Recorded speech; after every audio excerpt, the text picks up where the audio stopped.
Should you pull for Cerise? Today, we're going to help you answer that question. We're going to take a look at her kit, see where and how to use her, how to gear her, and see if she is worth it to you. Cerise is a limited 5-star Ice Ranger. Her S1 is Mystical Arrow. She hits the enemy and pushes her CR by 10 to 15%. If the S3 is on cooldown, it will trigger a dual attack with a random ally. The S2 is Luminous Explosion. She stuns the enemy for 1 turn and inflicts Unbuffable for 2 turns, then pushes her own CR by 50%. And finally, the S3 is Frost Storm. She hits all enemies, decreasing buff duration by 1 turn before inflicting Slow and Restrict for 2 turns. Then she grants herself Invincibility for 1 turn. And now that we know her kit, what are the strengths within it? The S1 doesn't really shine until you trigger the conditions for the dual attack. At that point, it becomes quite deadly. The S2 is your basic stun combined with an unbuffable as a bonus. Now this will also push your own CR by 50% with the option to Soulburn to ignore effect resistance. Originally, this S2 also had a CR reduction on it, but they did remove that before her official release. The S3 is a great opener with 2 very strong debuffs on it.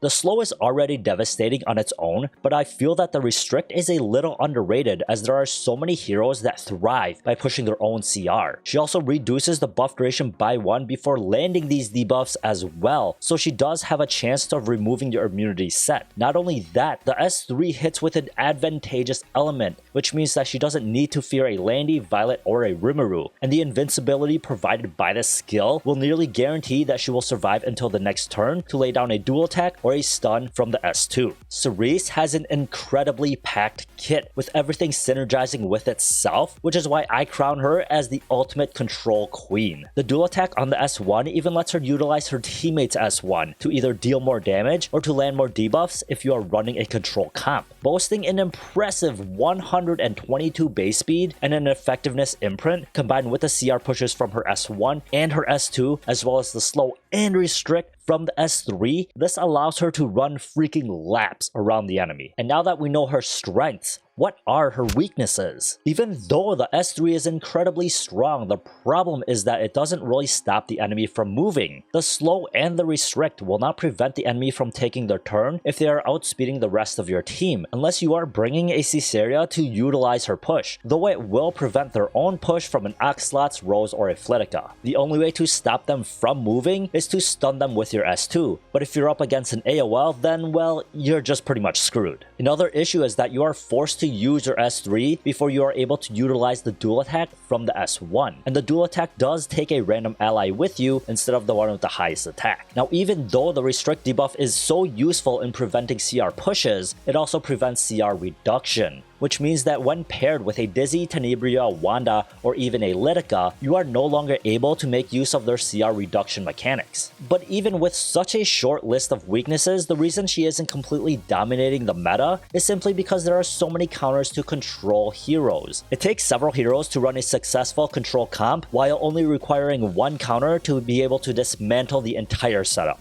But luckily for Cerise, she actually works in PvE. There has been success in using her in Wyvern 13, but I feel that it is a waste if you're going to use her here because the gear required isn't going to work very well in PvP. But she also does work incredibly well in the Light and the Dark Expedition, and the best part about that is that you're going to be able to run your PvP gear without having to worry about it. She also does work here and there in the Hall of Trials as well as in the Abyss, which is pretty nice. Now the fact that she does work in PvE is a bonus because her main focus really is in PvP. I feel that she does still work in arena offense, but this really does depend on your matchup. There are so many AOLs out there that it is very hard to run her in offense. In terms of defense, she pretty much fell off with F Tenebria when Dilbert was released. However, I still have a lot of success and fun playing with her in Guild War offense. It's the best place to play her in a control comp, so I do use her pretty much every chance that I get. She isn't as popular in Guild War defense, but I still do see her here and there. Again, she's not as strong as she was, but she definitely does work better in Guild War defense than arena offense. In World Arena, she's definitely seen a lot less use with so many first turn heroes out there that are just way better than she is. But even with her pick, it forces the opponent to think differently about their own draft. You can still see success with her if you're up against the right opponent, because with the Bruiser Gang in full force, it does somewhat open up the doors to a little bit of control play. And to successfully control your opponent, you're going to have to gear her correctly. With Cerise though, there is only one actual build to use with her, and that is the speed build. Your focus on stats is going to be very simple. Just slap on as much speed as possible, then stack up a bunch of effectiveness as well. I feel that making her as fast as possible is a good idea, but even if you can't push 280 speed, having her a bit slower is perfectly fine. She isn't a hero you're going to use to speed contest anymore these days, but a hero you use to control. So do make sure that you have some effectiveness on her, the more the better of course, but the minimum of 130 effectiveness I think is very important. This nearly guarantees you will land debuffs on heroes that have no effect resistance, which is very common among DPS units. Now the artifact is the fun part. I think the most common one is Misconfile, because this puts a utility on her S1 and it is 100% the best artifact for her in PvE. Also note that the defense break from Misconfile will proc before the dual attack, so if you do land the defense break, your ally will benefit from it.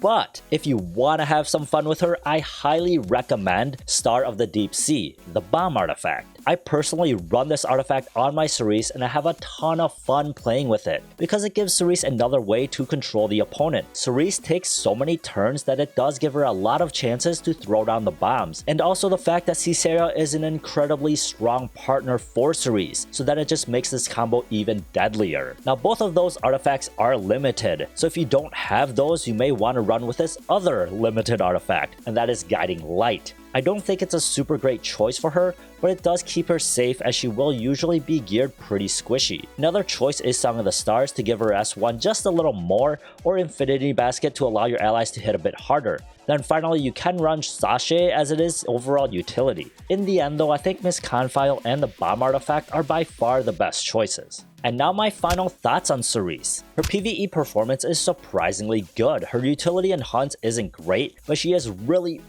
good in expeditions. Definitely a game changer in both the light and the dark expedition. Then as mentioned before, once in a while you can find use for her in Abyss and Trials. In PvP, although she isn't the monster she used to be in Arena, she is still kinda usable. However, in Guild Wars, I think she is still incredibly good on offense in a control setup. She's super fun to play and usually yields some good results. She's seen less play in World Arena, but she's not completely worthless. She can still find her uses if you draft her correctly. That being said though, is she still worth investing in? It requires a minimum of 15 molas to fully make use of her kit, and there's no reason to ever push past that unless you are building a DPS Cerise for some mysterious freaking reason. The gear quality needed for her also isn't very brutal. Sure, she requires a lot of speed and effectiveness, but that's pretty much it. Those are the only two stats you need to worry about. Unlike other heroes that require attack, crit chance, crit damage, and speed, I would consider her pretty easy to gear. And now even though she has slightly fallen out of the meta, she's not completely gone, so I still think she's definitely worth the investment, especially considering that the investment needed isn't very high, and I don't really see the day when she gets completely obsoleted. So here comes the waifu rating. The design is nearly perfect. I love her look and her hair. She gives off this very special vibe that I just completely love. There really is something special about a look that isn't just overly sexualized, which is why she has a smile that is most worth protecting. She has a great heart and motive,